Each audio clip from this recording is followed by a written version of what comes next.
तो theorem 8.6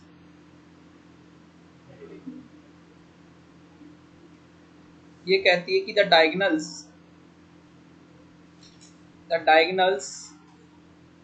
of a parallelogram bisect each other।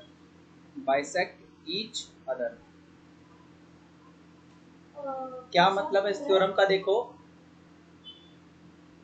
क्या मतलब है इस थ्योरम का, देखो बेटा इधर गौर से समझना, ना समझ आए तो बता देना। देखो कह रहा है एक हमारे पास पैरेललोग्राम जिसका नाम अपन मान लेते हैं कि ABCD नाम का अपन के पास एक पैरेललोग्राम है, ठीक है। ABCD नाम का एक पैरेललोग्राम है। तो गिवन दिया है इसमें कि अब पैरेललोग्राम ABCD और जिसमें डायगोनल्स की बात की गई है, तो डायगोनल्स का एक AC और दूसरा BD है जो कि O पे इंटरसेक्ट कर रहा है। अब parallelogram ABCD in which diagonals कौन कौन से, AC and BD intersect each other at O। कहाँ पे इंटरसेक्ट कर रहे हैं? O पे इंटरसेक्ट कर रहे हैं। आपको ये बताना है कि बाइसेक्ट कर रहे हैं। टू प्रूव आपको ये करना है बेटा, ठीक है। आपको प्रूव ये करना है कि जो आपके ये AO है ना, AO वो इक्वल टू OC है। AO किसके बराबर है? OC के। एंड आपका OB जो है वो किसके बराबर है? OB किसके बराबर है? OD के। ये आपको प्रूव करना है। तो काफी इजी है। देखिए आप प्रूफ में क्या करेंगे अपन ना, दो ट्रायंगल कंसीडर करेंगे, एक तो AOB और दूसरा COD, एक ऊपर वाला और एक नीचे वाला। तो in triangle AOB and triangle COD आप सबसे पहले बोलेंगे कि सर AB जो है वो CD के इक्वल है, क्योंकि अपोजिट साइड्स जो होती हैं पैरेललोग्राम की कैसी होती हैं? इक्वल होती हैं। पैरेललोग्राम की अपोजिट साइड्स कैसी होती हैं? इक्वल होती हैं। फिर दूसरी चीज बोलोगे सर एंगल OAB यानी ये वाला एंगल, कहोगे सर इसके बराबर और ये वाला इसके बराबर है, क्योंकि अल्टरनेट इंटीरियर एंगल और लाइंस ऑलरेडी पैरेलल है, तो अल्टरनेट इंटीरियर एंगल कैसे होंगे? इक्वल। तो angle OAB is equal to, आप बोल रहे हैं कि सर ये इक्वल है हमारे एंगल OCD के, और दूसरा आप बोल सकते हैं कि angle OBA is equal to angle ODC। ये आपको लिख देना opposite sides of parallelogram are equal. हाँ, आर इक्वल। और आप ये क्या बोलेंगे कि alternate interior angles are equal only when lines are parallel.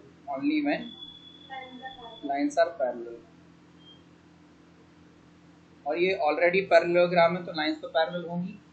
तो देखो हमने पहले एक एंगल लिया, फिर साइड AB ली, फिर एंगल लिया, तो बाई AS से तो हम बोल सकते हैं कि therefore triangle AOB is congruent to triangle COD by ASA।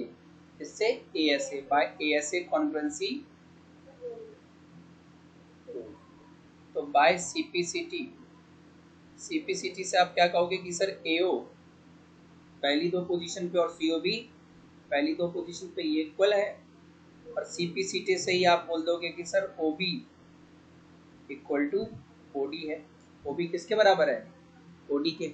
और यही हमें प्रूफ करना था, यही अपन को क्या करना था बेटा? प्रूफ करना था ना।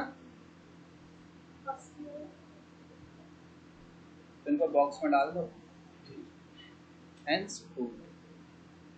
तो ये हमारे क्या हो गए? प्रूफ हो गए। कोई दिक्कत नहीं। अब ऐसे ही आपको अब जो प्रूफ करना है वो इसका कन्वर्स प्रूफ करना है, इसका उल्टा। इसका उल्टा क्या है?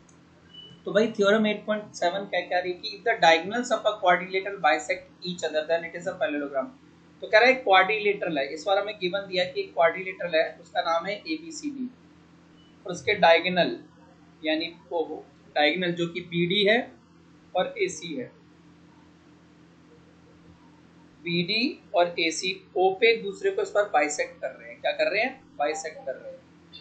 तो इस बार गिवन क्या दिया है? गिवन दिया कि अ क्वाड्रिलेटरल ABCD, क्वाड्रिलेटरल दिया है ABCD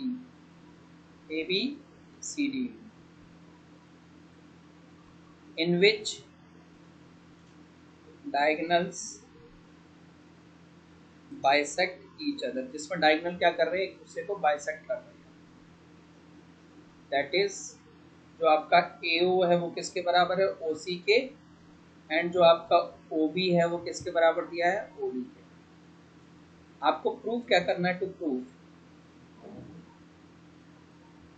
तो आपको प्रूव करना है कि भैया आपका ये जो ABCD है वो एक पैरेललोग्राम है।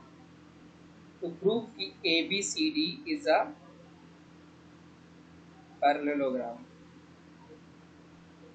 अभी किसी भी क्वाड्रिलेटरल को पैरेललोग्राम प्रूव करने के लिए आपको दोनों pair of opposite sides parallel prove करने पड़ते हैं। इसका मतलब हमें बेटा क्या करना है? एक तो AB को किसके पैरेलल प्रूव करना है? CD के, और AD को BC के। AD को किसके करना है? BC के। एंड AD इक्वल टू किसके पैरेलल प्रूव करना है? BC के। AD किसके पैरेलल प्रूव करना है? BC के। बात समझ में आ गई? अच्छा, तो देखो भाई अपन चले प्रूफ पे। तो प्रूफ पे चले, अगेन हमने भाई ट्रायंगल कंसीडर किया है, तो ट्रायंगल कंसीडर किया AOB और दूसरा ट्रायंगल कंसीडर किया है COD। मैंने क्या किया? इनको नाम दे दिया, this is 1, this is 2, this is 3 and this is 4। ठीक है, तो क्योंकि ठीक है, आपको यहाँ पे एक्चुअल में बोला क्या है कि 1 2 3 4 तो बाद में। तो एक चीज देखो, अब हमें क्या बोला कि हमारा AO किसके इक्वल है? AO OC के इक्वल है ना। गिवन में देखो AO OC के बराबर दिया हुआ है, और OB किसके बराबर दिया है? OD के। OB किसके बराबर दिया है? OD के। और एंगल AOB देख रहा है वो O वाला, और एंगल COD एक दूसरे के इक्वल है, बट वर्टिकली अपोजिट एंगल। क्या है? Vertically opposite angle. Angle AOB ये वाला, ये इसके बराबर हो जाएगा, इसके हो जाएगा, is equal to angle COD। ये दोनों आपको गिवन है, और ये vertically opposite angles are equal. Vertically opposite angles are equal से क्या हो जाएगा? इक्वल। तो अब देखो भाई, साइड फिर एक एंगल फिर साइड, साइड एंगल साइड। तो अपन कह सकते हैं कि triangle AOB is congruent to triangle COD। AOB किसके कॉन्ग्रुएंट है? ट्रायंगल COD के। और बाय किससे? तो बाय SAS कॉन्ग्रुएंसी रूल। तो बाय CPCT से अपन क्या कह सकते हैं बेटा कि हमारा एंगल OAB, A को बीच में कर दिया, O को पीछे कर दिया, ऐसे इक्वल टू किसको हो जाएगा? एंगल OCD के इक्वल हो जाएगा। अच्छा, अब आप देख लो आपका OAB कौन सा है? OAB एंगल 1 है, और OCB आपका एंगल 3 है। दोनों अल्टरनेट भी तो है, और जब अल्टरनेट इंटीरियर एंगल्स इक्वल होते हैं तो लाइंस पैरेलल होती हैं। हम लिखेंगे also angle OAB and angle OCD are equal alternate interior angles which are लिख दिया कि are equal alternate interior angles formed bye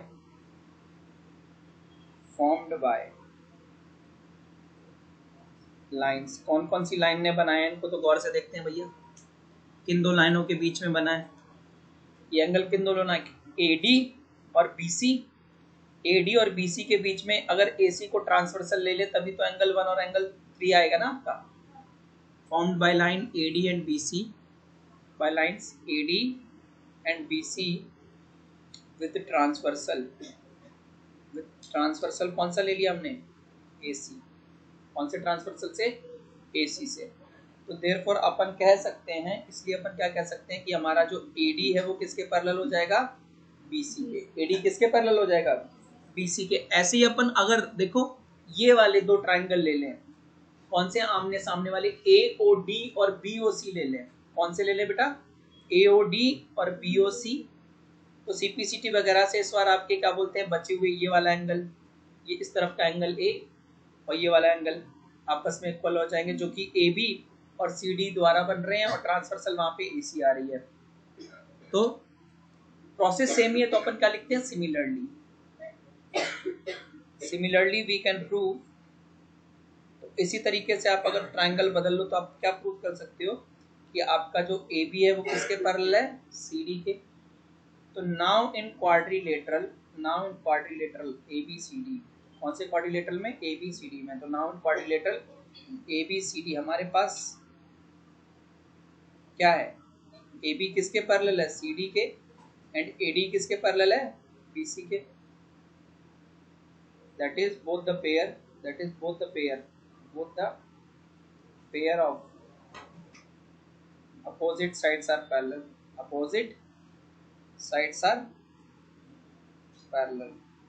दोनों पेयर ऑफ अपोजिट साइड्स क्या है, पैरेलल है।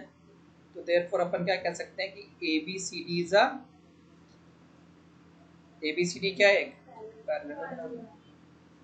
यही आपको प्रूव करना था, हेंस प्रूव। तो आपका ये भी प्रूव हो गया, ठीक है। तो देखो क्या कह रहा है आपसे, example 1 of NCERT page number 141, ठीक है। तो ये हमारा एग्जाम्पल 1 है। तो मैंने मान लिया कि हमारे पास ABCD नाम का एक रेक्टेंगल है। Let ABCD be a rectangle. क्योंकि रेक्टेंगल है तो रेक्टेंगल की डेफिनेशन से कोई भी एक एंगल 90 हो सकता है, डेफिनेशन से एक एंगल। तो let ABCD be a rectangle with angle A equal to क्या ले लिया, 90 डिग्री। एंगल A को कितना मान लिया, 90 डिग्री। टू प्रूव, अच्छा ये तो हमें गिवन था, ये अपन को क्या था बेटा, गिवन। तो प्रूव क्या करना है कि angle A equal to angle B equal to angle C equal to angle D equal to 90 degree. सारे एंगल कितने पे होने चाहिए, 90 डिग्री के होने चाहिए। तो प्रूफ पे आए अपन, प्रूफ पे। तो हमें पता है कि रेक्टेंगल एक पैरेललोग्राम भी होता है ना, रेक्टेंगल एक पैरेललोग्राम भी होता है। तो since a rectangle is a special case of parallelogram,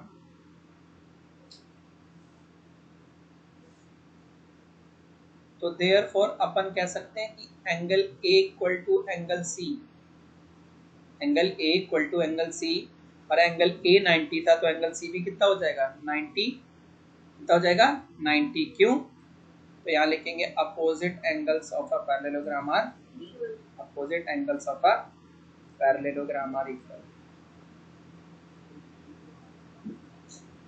equal. अच्छा, इसके बाद हमें ये भी पता है कि angle A plus angle D equal to 180 होता है। क्यों, क्योंकि पैरेललोग्राम के एडजेसेंट एंगल्स का सम 180 होता है। Adjacent angles of a parallelogram, आप 11 ग्राम मत लिख आना, पूरा लिख आना। Of a parallelogram are supplementary. क्या होते हैं, सप्लीमेंट्री होते हैं। और A अगर मेरा 90 है तो एंगल D 180 माइनस 90 आ जाएगा। एंगल D क्या आ जाएगा, 180 माइनस 90 यानी 90 डिग्री। D कितना आ गया, 90। और हमें पता है D किसके अपोजिट है, D B के अपोजिट है, और अपोजिट एंगल इक्वल होते हैं। Also angle D is equal to angle B equal to 90 degree as opposite angles of a parallelogram are equal. तो नाउ हमारा angle A, angle B, angle C, angle D equal to कितना आ गया, 90 degree. सबके सब क्या आ गए, 90 degree आ गए। तो therefore each angle of a rectangle, each angle of a rectangle is 90 degree, hence proved, hence proved। तो हमारा ये क्वेश्चन जो है वो प्रूव हो गया। ठीक, तो देखो बेटा एग्जाम्पल 2 में क्या कहा कि आप एग्जाम्पल 2 में कहा कि ना आपको ये प्रूव करना है कि जो रोम्बस के डायगोनल्स होते हैं एक दूसरे को 90 पे परपेंडिकुलर होते हैं, रोम्बस के डायगोनल्स परपेंडिकुलर होते हैं ऑन ईच अदर। तो मान लो कि हमारे पास ABCD नाम का क्या है एक रोम्बस, और रोम्बस है तो हमें पता है कि रोम्बस की एडजेसेंट साइड्स इक्वल होती हैं, क्या सारी ही साइड इक्वल होती है। ठीक है, तो गिवन क्या है अपन को, गिवन है कि रोम्बस ABCD, कौन सा रोम्बस दिया है, एक रोम्बस दिया है ABCD। ठीक है, टू प्रूव, आपको ये प्रूव करना है इसकी डायगोनल AC और BD एक दूसरे को 90 डिग्री पे मिलते हैं। कहाँ मिलते हैं, 90 डिग्री पे मिलते हैं। बाइसेक्ट तो कर ही रहे हैं, सिर्फ उसने कहा कि डायगोनल्स परपेंडिकुलर है, ये आपको प्रूव करना है। क्या प्रूव करना है कि डायगोनल्स एक दूसरे के ऊपर क्या है, परपेंडिकुलर, ये आपको प्रूव करना है। तो देखो टू प्रूव, मान लो ये ओपन कर सकते हैं। ठीक है, देना तो are rhombus ABCD in which diagonals AC and BD bisect each other at O। Bisect तो कर ही रहे हैं, तो उसने ये नहीं बोला बाइसेक्ट कर रहे हैं, उसने ये बोला है ये प्रूव करना है कि 90 डिग्री एक दूसरे के ऊपर परपेंडिकुलर है, एक दूसरे के ऊपर क्या है, परपेंडिकुलर। टू प्रूव क्या करना है कि diagonals of a rhombus are perpendicular to each other, are perpendicular to each other। इसका डायगोनल एक दूसरे के ऊपर क्या है, परपेंडिकुलर है। इसके डायगोनल एक दूसरे के ऊपर क्या है, परपेंडिकुलर। दैट इज मतलब हमें यहाँ पे O पे बनने वाले किसी भी एंगल को 90 डिग्री प्रूव करना। तो मान लो मेरे को ये प्रूव करना है कि एंगल AOD मेरे को 90 डिग्री प्रूव करना है। अगर AOD 90 हो जाएगा तो लीनियर पेयर से AOB भी 90 हो जाएगा, लीनियर पेयर से DOC भी 90 हो जाएगा, लीनियर पेयर से BOC भी 90 हो जाएगा, सारी 90 हो जाएंगे, बट कोई भी एक 90 प्रूव करना है। तो अपन ने क्या किया, प्रूफ पे आए, प्रूफ पे। तो दो ट्राइंगल कंसीडर कर लिए बेटा। एक तो ट्राइंगल कंसीडर कर लिया हमने AOD, कौन सा कंसीडर कर लिया, AOD। और दूसरा ट्राइंगल कंसीडर कर लिया COD। गौर से देखते जाओ, दूसरा कौन सा कंसीडर कर लिया, COD। एक AOD ले लिया और एक COD ले लिया। तो हमें पता है कि हमारा जो AO है वो CO के बराबर है, AO CO के बराबर है। क्यों बराबर है, तो diagonals of a rhombus bisect each other. Rhombus के डायगोनल एक दूसरे को क्या करते हैं, बाइसेक्ट करते हैं, पर 90 डिग्री पे करते हैं, ये हमें प्रूव करके दिखाना है। बाइसेक्ट कर रहे हैं ये हमें पता है, पर 90 पे कर रहे हैं, प्रूव करना है। तो और एंगल B बोलेंगे, और दूसरी चीज क्या बोल सकते हैं अपन, तो दोनों में OD क्या है, कॉमन। ये दोनों में कॉमन, ये दोनों में क्या है, कॉमन। और तीसरा अपन बोल सकते हैं भैया, तो देखो हमारा AD इज इक्वल टू क्या है, DC। AD is equal to CD। All the sides of a rhombus are equal, all the sides of a rhombus are equal। सारी साइड्स क्या होती हैं, इक्वल होती हैं। तो therefore ट्राइंगल AOD कॉन्ग्रुएंट हो गया किसके, ट्राइंगल COD के, बाय किससे, ट्रिपल S कॉन्ग्रुएंसी। तो CPCT से ये कह सकते हैं कि बाय CPCT मेरा जो एंगल AOD है वो किसके बराबर है, एंगल COD के। AOD किसके बराबर है, COD के। अगर आप गौर से देखें तो AOD और COD लीनियर पेयर भी हैं। ओडी और सीओडी एक लीनियर पेयर भी है ना, तो इनको प्लस करके कितना आएगा 180। Also angle AOD plus angle COD equal to क्या आएगा 180 degree. Linear pair of angles are supplementary, pair of angles are supplementary.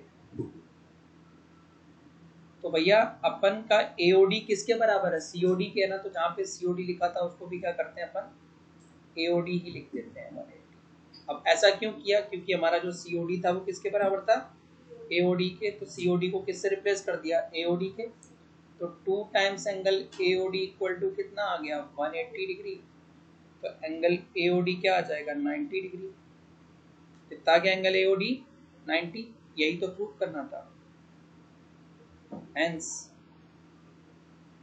diagonals of a rhombus are perpendicular to each other, are perpendicular to each other, hence proved। तो आपका क्या हो गया, ये भी prove हो गया। ठीक है।